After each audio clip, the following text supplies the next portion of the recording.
पिछले तक हम बता रहे थे बीटा फंक्शन, बीटा फंक्शन, ठीक। तो बीटा फंक्शन है कि are N positive real number M और एन, ठीक है, दो पॉजिटिव रियल नंबर लेते हैं हम, ठीक है। Beta function is defined by beta M N is equal to 0 to 1 और एक्स के पावर एम माइनस एक्स के पावर एन माइनस 1 और 1 माइनस एक्स के पावर एम माइनस 1 और डी एक्स, ठीक है। इसको सीक्वेंस के क्रम में भी लिख सकते हैं, ठीक है। पहले एम है तो एम माइनस 1, फिर क्या करेंगे एन माइनस 1। और ऐसी बताया था कि जो हमारा बीटा फंक्शन होता है सिमेट्रिक होता है, मतलब beta M N is equal to beta N A, ठीक। अगर कोई दिक्कत नहीं, ठीक है, चाहे हम 0 to 1 एक्स के पावर एन माइनस 1 लिख दें, 1 माइनस एक्स के power M minus 1 d x लिख दें, ठीक है। इसकी जो वैल्यू आएगी वही क्या हो जाएगी, इसकी वैल्यू आएगी। तो ये हमारा बीटा फंक्शन डिफाइन करते हैं। इसको अंदर में भी डिफाइन करते हैं, दूसरे फॉर्म में डिफाइन करते हैं कि अगर हम 0 to लिमिट अगर हमारा क्या आ गया 0 to इनफाइनाइट आ गया, तो जो हमारा बीटा एम एन डिफाइन होता है ये इक्वल हो जाता है एक्स के power M minus 1 upon 1 minus x के पावर 1 प्लस एक्स के power m plus n d x is equal to, ये इसके इक्वल भी होता है 0 to इन्फिनिटी एक्स के power N minus 1 upon 1 plus x के power m plus n d x, ठीक है। दोनों हमारे सेम होते हैं। और तीसरा इसका फॉर्म में बताए थे कि beta M N is equal to 0 to 1 और एक्स के power M minus 1 plus x के power N minus 1 upon 1 plus x के power m plus n d x, ठीक है। तो इससे क्या होता है, यहाँ पे सिंपली अगर कोई भी अगर हमारे इंटीग्रेशन आता है, ठीक है, अगर लिमिट अगर हमारा इस तरह लगा हुआ है कि अगर इस फॉर्म में अगर कुछ हमको मिलता है तो हम डायरेक्ट क्या कर सकते हैं, यहाँ से इंटीग्रेशन की वैल्यू निकाल सकते हैं। यहाँ पे मैटर ये आता है कि यहाँ पे हम बीटा या मैं इसकी वैल्यू कैसे निकालेंगे, एक नंबर कैसे लेके आएंगे, ठीक है। तो उसके लिए हमको क्या पढ़ना पड़ेगा, गामा फंक्शन पढ़ना पड़ेगा, गामा फंक्शन, ठीक है। तब हम क्या कर सकते हैं कि जो हमारा बीटा एम एन है उसकी हम क्या कर सकते हैं, काउंटिंग कर सकते हैं, मतलब एक नंबर ला सकते हैं, एक रियल नंबर ला सकते हैं, ठीक, गामा फंक्शन का यूज करके। मतलब कि बीटा फंक्शन का कैलकुलेशन हम क्या कर सकते हैं, यहाँ से हम कर सकते हैं, गामा फंक्शन से कर सकते हैं। और कोर्स में भी यही है कि using the gamma function, using gamma function evaluate 0 to π/2 cos power m d cos power m s और sine power n s d, ठीक। गामा फंक्शन का यूज करके हमको क्या करना है, इसको इवैल्यूएट करना है। तो आते हैं देखते हैं गामा फंक्शन होता क्या है।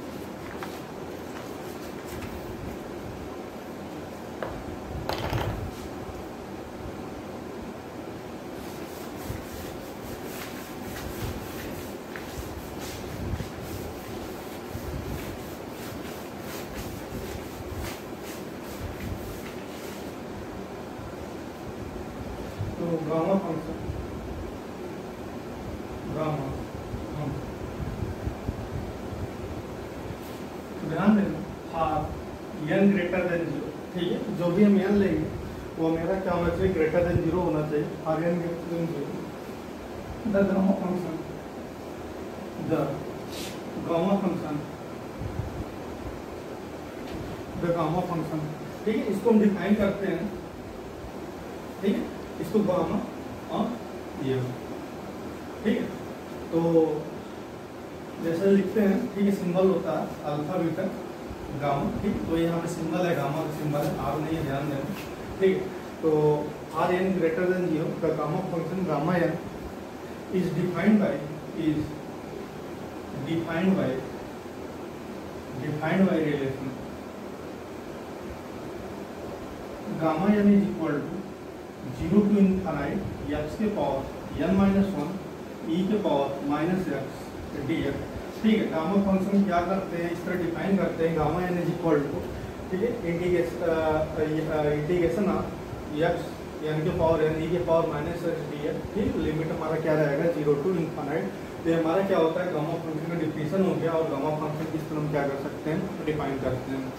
अब यहाँ पर हम कैलकुलेशन देखेंगे कि कैसे गामा फंक्शन का कैसे कैलकुलेशन कैसे करते हैं। तो इसके लिए एक हमारा रिकर्सन फार्मूला होता है,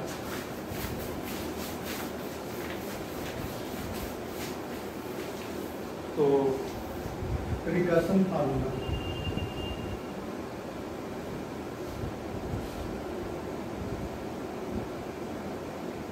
ठीक है। तो रिकर्सन फार्मूला होता क्या है कि gamma n plus 1 is equal to n gamma n, ठीक है। और यहाँ पे ध्यान देना, जो हमारा गामा एन है, गामा एन नथिंग कुछ नहीं है, ये हमारा फैक्टोरियल है समथिंग। जैसे हम क्या करते हैं कि 3 का फैक्टोरियल लिखते हैं, 3 का फैक्टोरियल हमारा क्या होता है 3 इंटू 2 इंटू 1 तक जाता है। 4 फैक्टोरियल लिखते हैं, 4 का फैक्टोरियल क्या होता है 4 3 2 इंटू 1, ठीक है। इसी तरह जो हमारा यहाँ पे गामा एन है, ठीक है, गामा एन ध्यान देना, ठीक है, नथिंग कुछ नहीं, हमारा क्या है सिंपली फैक्टोरियल है। तो इस तरह हम क्या करते हैं, रिकर्सन फार्मूला हमारा डिफाइन होता है gamma n plus 1 is equal to n अब गामा एन। ऐसे हम फार्मूला देते हैं gamma n is equal to gamma n plus 1 और अपान एन, ठीक है। गामा एन यहाँ रहने दे रहे हैं और यहाँ से इसको डिवाइड करा देंगे, तो गामा एन प्लस 1 अपान एन, ठीक है। तो यह हमारा एक फार्मूला हो गया, ठीक है। चाहे इस फार्मूले को याद रखो, चाहे इस फार्मूले को, ठीक है, इंटरचेंज करके बना सकते हो। तो इसके लिए कुछ याद रखना नोट, ठीक है, कि यह एन की किस वैल्यू के लिए हमारा डिफाइन होता है और इसके लिए हमारा क्या होता है अनडिफाइंड होता है, ठीक है। तो ध्यान देना यहाँ पे कि जो हमारा गामा फंक्शन होता है, ठीक है, गामा फंक्शन वाला gamma function is undefined for n is equal to 0 or a negative real number, ठीक है। निगेटिव इंटीजर, रियल नंबर नहीं, निगेटिव इंटीजर, ठीक। कि जो हमारा गामा फंक्शन होता है या किसी भी निगेटिव इंटीजर के लिए अनडिफाइंड होता है, और n इज इक्वल टू 0 के लिए हमारा क्या होता है अनडिफाइंड होता है। दूसरा याद रखना है यहाँ पे, ठीक है। तो ये बहुत इंपॉर्टेंट है कि अगर गामा फंक्शन हमारा क्या होता है अनडिफाइंड होता है n इज इक्वल टू 0 के लिए और निगेटिव इंटीजर है। जैसे अगर कोई पूछ ले कि गामा -2 की वैल्यू बताओ, तो ये हमारा क्या अनडिफाइंड है। तो दूसरा आता है कि जो हमारा गामा 1 की जो वैल्यू होती है ये हमारी 1 होती है, ये हमेशा याद रखना। तीसरा आता है, ठीक है, इसका बहुत यूज पड़ता है, गामा 1/2 की जो वैल्यू होती है ये हमारी होती है √π होती है। और तीसरा चौथा तो हमें बता ही दिए हैं कि gamma n plus 1 is equal to, यह हमारा होता है सिंपली n फैक्टोरियल होता है, ठीक। n फैक्टोरियल मतलब n गामा n से स्टार्ट होगा, ये हमारा n-1 आ जाएगा। कहने का मतलब ये होगा कि gamma n plus 1 is equal to n gamma n, तो यहाँ से आ जाएगा n, और गामा n को हम लिख सकते हैं यहाँ से फिर से, ठीक है। अगर इसी फार्मूले को अगर हम अप्लाई करें, ठीक है, ध्यान देना हमारे पास एक फार्मूला है gamma n plus 1 is equal to n gamma n। तो यहाँ पे ध्यान देना n प्लस 1 था, तो यहाँ पे क्या हो गया कि इससे एक कम होकर बाहर आया, और यहाँ भी हमारा क्या हो गया एक कम हो गया। तो अगर इसको अगर देखें तो यहाँ से अगर हम बाहर निकालना चाहें तो n-1 बाहर निकाल सकते हैं, और यहाँ पे n-1 लिख सकते हैं। सिंपली यहाँ भी कर सकते हैं हम कि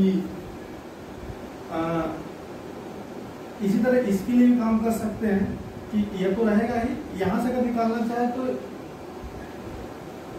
-1 और कम कर दें, तो उतना बाहर निकाल लेंगे और इतना क्या हो जाएगा n-2। और ये प्रोसेस कहाँ तक चलेगा, ये प्रोसेस हमारा क्या हो जाएगा, जब तक हमको 1 नहीं मिल जाएगा तब तक हम प्रोसेस क्या है करते रहेंगे। तो यही हमारी वैल्यू क्या होती है n-1 n-2 किसके बराबर होता है, n फैक्टोरियल के बराबर होता है। तो ध्यान देना कि गामा n प्लस 1 की जो वैल्यू होती है हमारी किसके बराबर होती है n फैक्टोरियल के बराबर होती है। जैसे इस पे एक कैलकुलेशन करवाते हैं।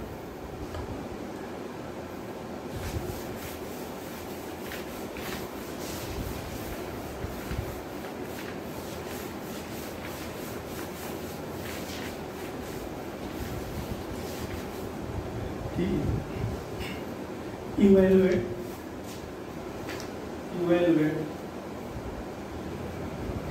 गामा -1/2।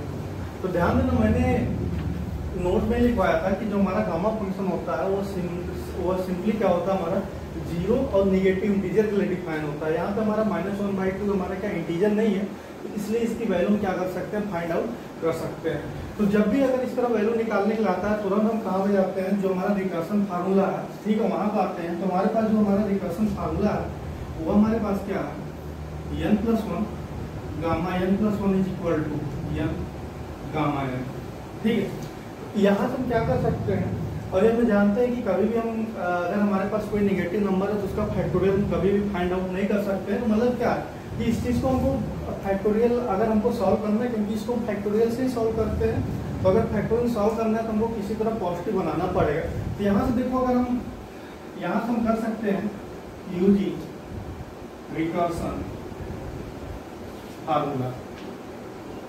ठीक, तो रिकर्सन फार्मूला हमारे पास यही है, gamma n+1 is equal to n gamma n, और यहाँ से हमारे पास क्या हो जाएगा, gamma n is equal to gamma n+1 upon n आ जाएगा। और यहाँ पे आ जाएगा हमारा गामा, सॉरी यहाँ हमको क्या निकालना है, यहाँ पे वैल्यू पुट कर देते हैं, -1/2 निकालना है। तो यहाँ पे क्या आ जाएगा, -1/2 और यहाँ पे +1 और अपान -1/2। तो यहाँ से कितना आ जाएगा, गामा 1/2 अपान -1/2, और इसकी वैल्यू अगर ऊपर लेके जाते हैं, इसकी वैल्यू हमारी कितनी आ जाएगी, √π आ जाएगी, क्योंकि ये बताएं कि गामा 1/2 की वैल्यू हमारी क्या होती है, √π होती है, और यह -1/2 तो ऊपर जाएगा तो -2 √π। मतलब क्या है कि गामा 1/2 की जो वैल्यू होती है, ठीक है, ये कितनी होती है हमारी, -2 √π। ठीक है, ऐसे हम क्या करते हैं, कैलकुलेशन करते हैं। जैसे कोई दे दिया कि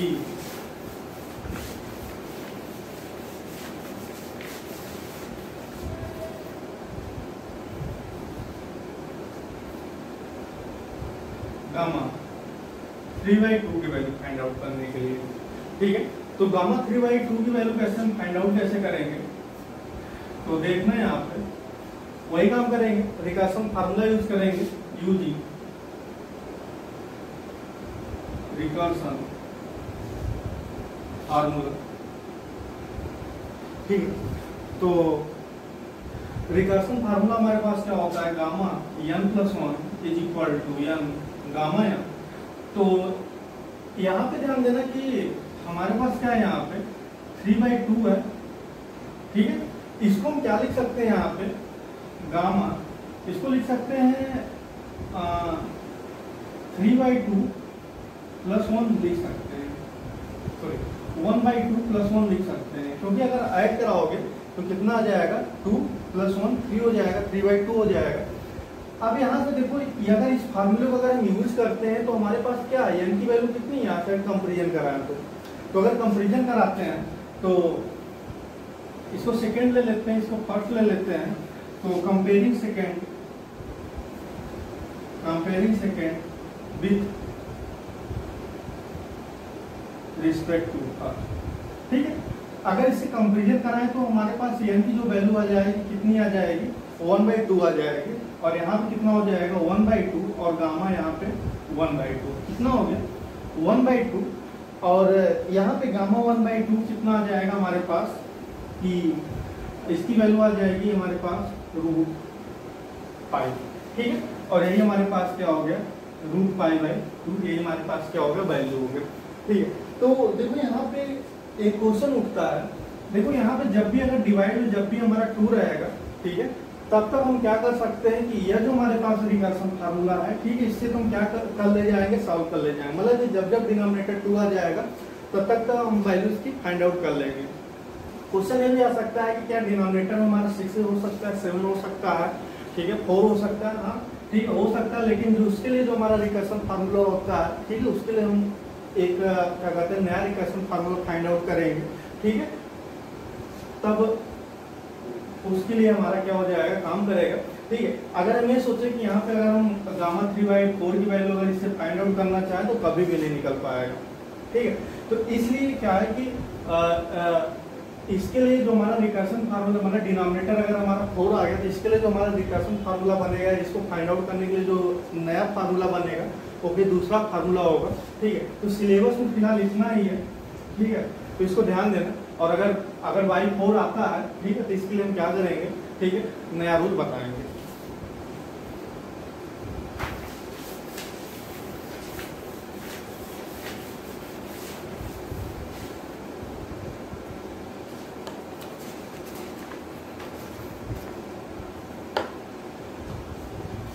अब ध्यान देना कि क्वेश्चन आता है, ठीक है, और ये सिलेबस में भी है कि यूजिंग द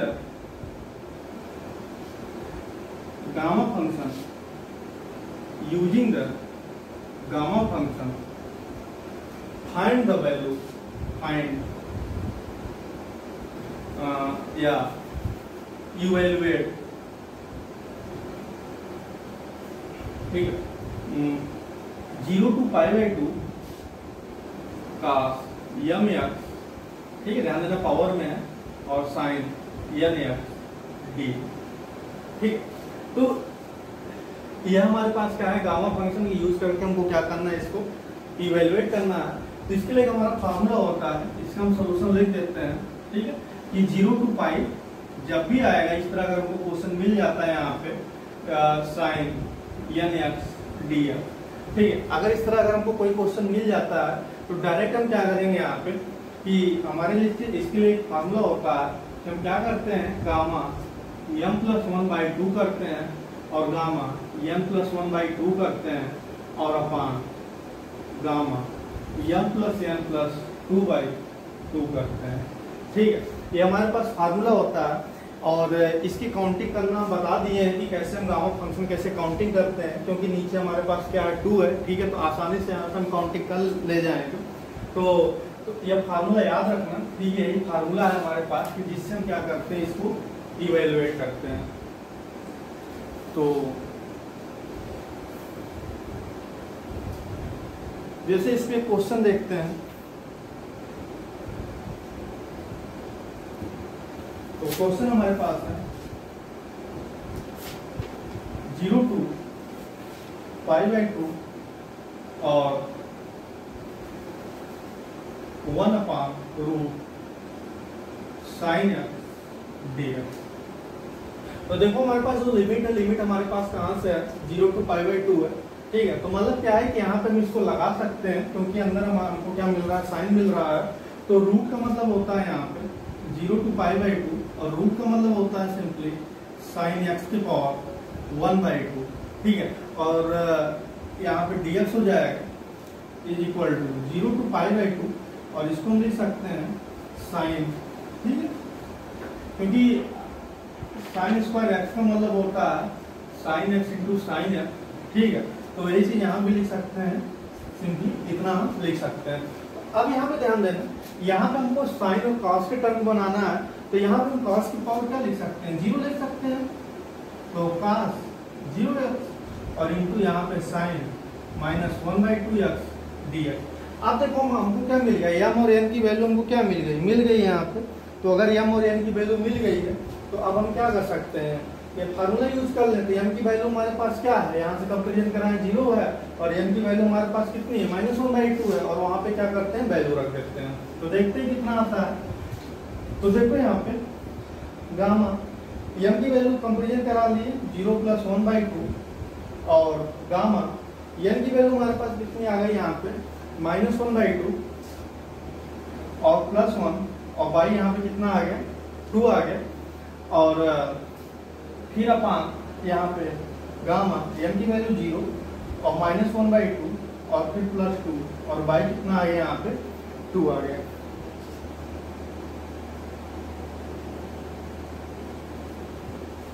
ठीक है, तो देखो यहाँ पे गामा हो गया, यहाँ पे क्या हो गया 1/2 आ गया, और यहाँ पे कितना आ गया गामा। यहाँ पे ध्यान देना, यहाँ पे हमारे पास कितना आ गया 1/2 और बाई 2 हो जाएगा तो 1/4 आ जाएगा, और अपान यहाँ पे कितना आ गया हमारे पास, ध्यान देना यहाँ से जाएगा 3/2 आ जाएगा, 3/2 मतलब कितना हो गया 3/4। ठीक है, अब देखो यहाँ पे हमारे पास कितना है, इसकी वैल्यू तुम निकाल सकते हैं, इसकी वैल्यू निकाल लेते हैं। इसकी वैल्यू हमारे पास कितनी आ जाएगी गामा, गामा 1/2 की जो वैल्यू होती है √π होती है, तो यहाँ से हम क्या लिख सकते हैं √π लिख सकते हैं। यहाँ देखो गामा 1/4, ये इसकी कोई वैल्यू नहीं बताया और उसको कुछ कर भी नहीं सकते, तो चलो गामा 1/4 हम रहने देते हैं अपान। यहाँ पे देखो इस तरह हम इसको लिख सकते हैं क्या, गामा 1/4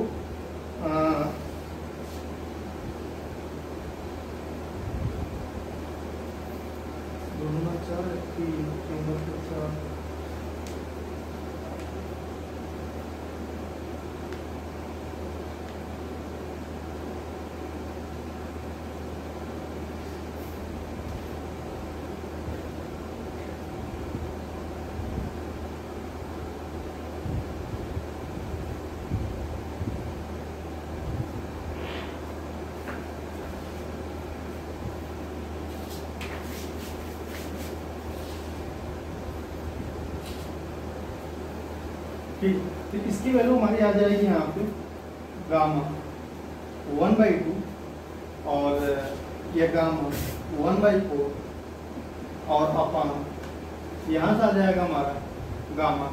अगर इसको हम रिकर्सन फार्मूला से अगर ब्रेक करते हैं तो n+1 के फार्मूला आएंगे, तो अगर n+1 के फार्मूला आएंगे तो हमारा नहीं बन पाएगा, तो इसको क्या करते हैं इसी तरह हम इसको रहने देते हैं। तो यहाँ पे नीचे ध्यान देना, यहाँ पे 2 भी रहेगा, ठीक है, तो फार्मूला में यहाँ पे 2 रहेगा, इसलिए यहाँ पे कितना आ जाएगा हमारे पास 2 आ जाएगा, यहाँ पे 2 रहेगा, ठीक है। तो इसमें कुछ हम ऐड करा, इसमें कुछ हम मल्टीप्लाई कराते हैं, मल्टीप्लाई करा के क्या करते हैं इसको हम सॉल्व करते हैं। तो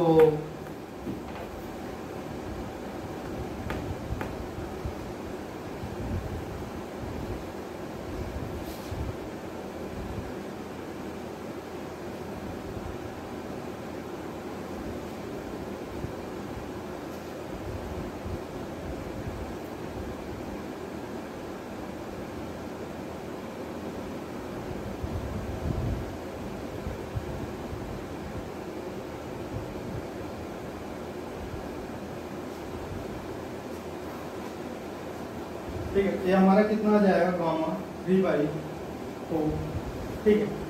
तो यहाँ पे सिंपली हम इसको क्या कर सकते हैं, इसको इसकी वैल्यू पाई रख सकते हैं, तो बाकी हमारा सॉल्व नहीं हो पाएगा, तो इसलिए हम इसको क्या करेंगे गामा के फॉर्म में क्या करेंगे रहने देंगे। तो इसका क्या हो गया हमारा आंसर हो गया। और एक क्वेश्चन और लेते हैं,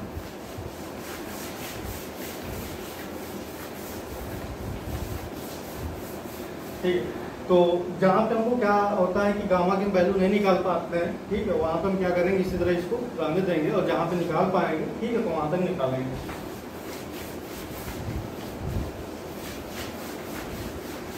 ठीक, वैल्यू निकलती है, ठीक है, लेकिन उसके लिए हमको क्या चाहिए, किसी चीज़ से एक नया फार्मूला बनाना पड़ेगा।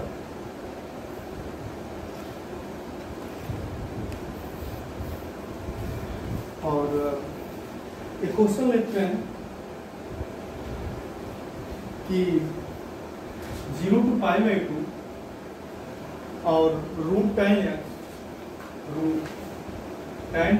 और dθ, तो इसको हम लिख सकते हैं 0 to π/2, रूट में यहाँ लिख सकते हैं sin θ और अपन यहाँ पे cos θ और यहाँ पे dθ। तो यहाँ पे 0 to π/2, यहाँ पे देखो साइन को लिख सकते हैं यहाँ पे sin 1/2 θ, और ये हमारा अपान cos 1/2 θ और यहाँ पे dθ। तो यहाँ पे 0 to π/2 और यहाँ पे sin 1/2 θ और इंटू cos -1/2 θ और dθ। तो फार्मूला मेरे पास सही है कि 0 to π/2 cos mx और sin nx dx is equal to gamma m plus 1/2 gamma n plus 1/2 upon 2 gamma m plus n plus 2/2। ठीक है, तो यहाँ जब कंपेरिजन कराएं तो m की वैल्यू -1/2 आ जाएगी। तो लिख सकते हैं यहाँ से, क्योंकि हम देख रहे हैं पूरा फॉर्मेट यही है। ठीक है, 0 π/2 cos और sin को सब मिल रहे हैं। तो गामा m की वैल्यू -1/2 कंपेरिजन कराते हैं cos का +1 और पाई यहाँ पे 2। फिर गामा n की वैल्यू 1/2 और फिर प्लस यहाँ पे कितना आ जाएगा 1 और यहाँ पे /2 और अपान यहाँ पे आ जाएगा 2 गामा और m प्लस n। ठीक है, m की वैल्यू हमारे पास है यहाँ पे, m की वैल्यू -1/2, n की वैल्यू 1/2 और यहाँ पे +2 और /2।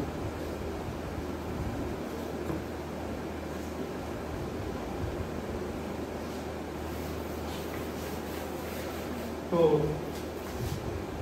यहाँ से ध्यान देना, यहाँ से आ जाएगा हमारा गामा, यहाँ से हम ले सकते हैं -1/2 +1 तो 1/2 हो जाएगा, तो 1/4 आ जाएगा। तो गामा 1/4 और यहाँ से आ जाएगा गामा, यहाँ से 3/2/2 तो मतलब कितना आ जाएगा 3/4, यहाँ पे आ जाएगा 3/4 और अपान यहाँ पे 2 और गामा यहाँ पे 1 आ जाएगा।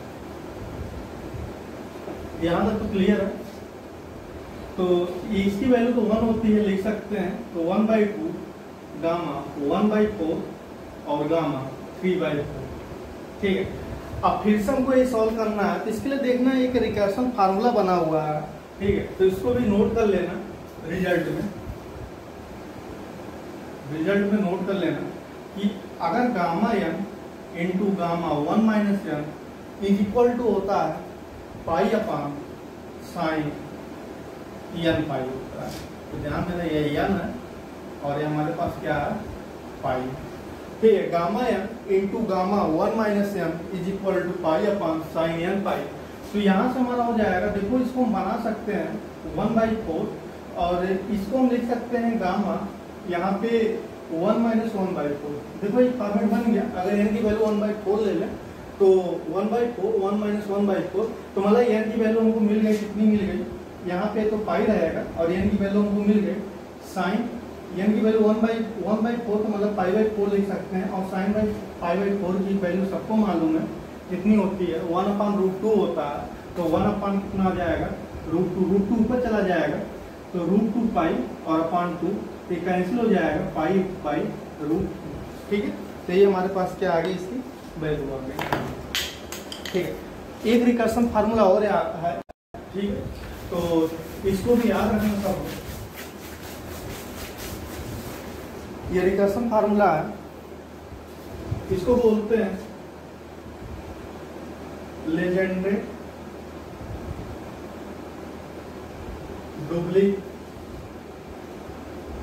Duplication formula. ठीक है, यह होता है गामा n और gamma n plus 1/2 is equal to √pi upon 2 के power 2n minus 1 gamma 2n। ठीक, तो ये हमारे पास होता है। ठीक है, इसको भी याद रखना सब लोग। ठीक है, तो बस इतना ध्यान देना, अगर एग्जाम में आता है अगर गामा फंक्शन सॉल्व नहीं हो पाता है, /2 रहेगा तो हमेशा सॉल्व हो जाएगा। ठीक है, 4 आता है 6 आता है नहीं सॉल्व हो पाता है तो वहीं पे क्या करो आंसर वहीं तक लिख दो। ठीक है, फुल मार्क्स मिलेंगे। और अभी एक हम रिलेशन निकालते हैं, relation between gamma function and beta function.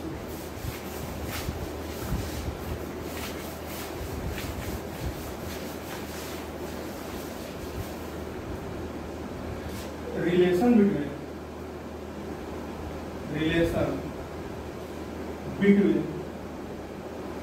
Gamma function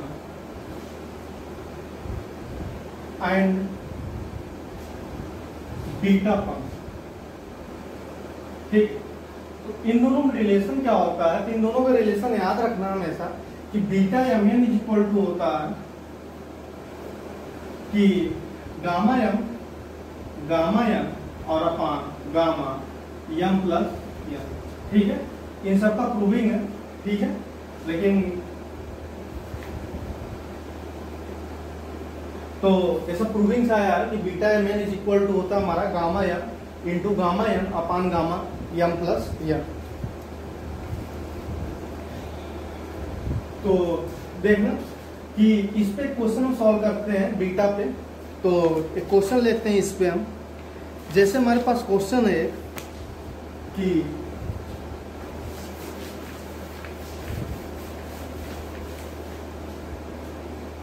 question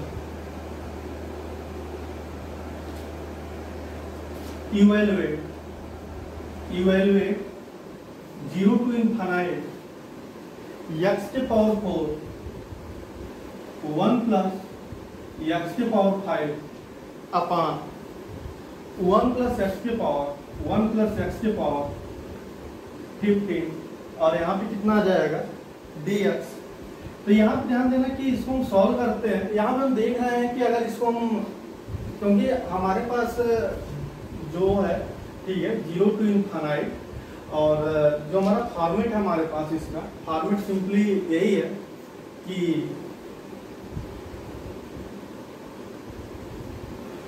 x के पावर m माइनस 1 अपान 1 प्लस x के पावर m प्लस n। ठीक है, इसका फॉर्मेट हमारे पास है, यही हमारा क्या होता है बीटा m n के बराबर होता है। ठीक है, तो यहाँ पे देखो हम इसको कर सकते हैं। ठीक है, इस फॉर्म में अगर क्वेश्चन आता है तो बीटा फंक्शन देखो सॉल्व करते हैं, तो इसको हम अगर अलग अलग कर लें x के पावर 4 प्लस x के पावर 9 लिख सकते हैं, और अपन यहाँ पे 1 प्लस x के पावर कितना हो जाएगा 15 हो जाएगा, ये हमारा dx हो जाएगा। इसको हम अलग अलग लिख सकते हैं x के पावर 4 अपान 1 प्लस x के पावर 15 और यहाँ पे dx plus 0 to infinite x के पावर 9 अपान 1 प्लस x के पावर 15 और यहाँ पे हमारे पास क्या आ जाएगा dx आ जाएगा और इज इक्वल टू। तो यहाँ पे ध्यान देना कि यहाँ पे देखो अगर इस फॉर्मेट लाए तो पहले इसको हम क्या बनाएंगे m माइनस 1 बनाएंगे। तो अगर m माइनस 1 बनाते हैं तो x के पावर 3 यहाँ पे हम क्या लिखना पड़ेगा 5 माइनस 1 लिखेंगे तभी तो 4 आएगा, और यहाँ पे 1 प्लस x।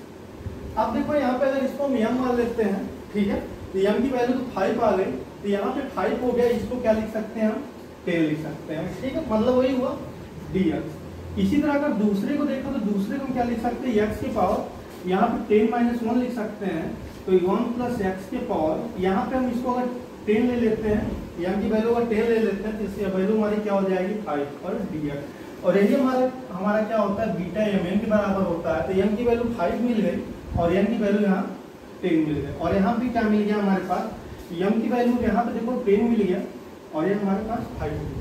और हम जानते हैं कि हमारे पास ये हमारा क्या होता है सिमेट्रिक होता है, तो मतलब कि beta mn is equal to beta nm होता है। तो ये चीज हम लिख सकते हैं यहाँ पे कि दोनों को ऐड करा सकते हैं 2 बीटा, ठीक है, 5 10 या 10 5 जो भी समझ में आए लिख सकते हो। अब इसको हमको क्या करना है, इसको सॉल्व करना है गामा फंक्शन से, तो करते हैं। तो देखो यहाँ पे 2 और हम जानते हैं कि जो हमारे पास अभी गामा बीटा mn को जो हम डिफाइन किए थे गामा फंक्शन में, गामा m और upon gamma m plus m एक डिफाइन किए थे। तो यहाँ से इसको हम लिख सकते हैं 2 गामा 5 और गामा 10 और अपान यहाँ पे लिख सकते हैं गामा m प्लस m मतलब 5 प्लस 10। तो ये हमारे पास आ जाएगा 2 गामा 5 और गामा 10 और अपान ये आ जाएगा गामा 15 आ जाएगा। तो ध्यान देना कि एक अभी फार्मूला बताए थे कि जो हमारा गामा m प्लस 1 जो होता है ये हमारा क्या होता है n फैक्टोरियल के बराबर होता है। तो अगर इसमें चीज लिख सकते हैं 4 प्लस 1 और इसको लिख सकते हैं 9 प्लस 1 और इसको लिख सकते हैं गामा 14 प्लस 1। ठीक है, तो यहाँ से इस फार्मूले से हमारा कितना हो जाएगा 4 फैक्टोरियल या हमारा 4 फैक्टोरियल हो जाएगा, ये 9 फैक्टोरियल हो जाएगा और ये हमारे पास क्या हो जाएगा 14 फैक्टोरियल। और ये सबको सॉल्व करने आता है तो यह 2 इंटू 4 फैक्टोरियल और ये हमारे पास 9 फैक्टोरियल, नीचे फैक्टर कराते हैं 14 13 12 11 10 9 फैक्टोरियल, एक कैंसिल हो गया और ये 2 इंटू 4 इंटू 3 इंटू 2 और अपान 14, 13, 12, 11 और यहाँ पे 10। तो 4 से 12, ये कैंसिल हो गया और यहाँ से 2 से इसको कैंसिल करा देते हैं, 2 7 और 2 यहाँ पे 5 है। तो नीचे क्या बचा 1/7 इंटू 13 इंटू 11 इंटू 5 और इसी का अगर हम मल्टीप्लाई करा लें, ठीक है, तो जो वैल्यू आ जाएगी यही होगी, ठीक है। तो 91 और 55, तो 91 55 को मल्टीप्लाई करा देते हैं तो 45 और 5 5, ठीक है, 5 10 5 9 1 10 5, मतलब कितना आ गया 1/500, ठीक है। ये हमारे पास क्या है, इसकी वैल्यू आ गई। जैसे क्या करते हैं, सॉल्व करते हैं तो बीटा फंक्शन जो गामा फंक्शन था, ठीक है, सिलेबस बस इतना ही था, ठीक है। तो इस पे प्रैक्टिस कर लेना क्वेश्चन का 0 to π/2 cos nx और cos mx, ठीक है, इस पर प्रैक्टिस कर लेना और नहीं आएगा तो बताना, ठीक है। आज के लिए इतना ही, धन्यवाद।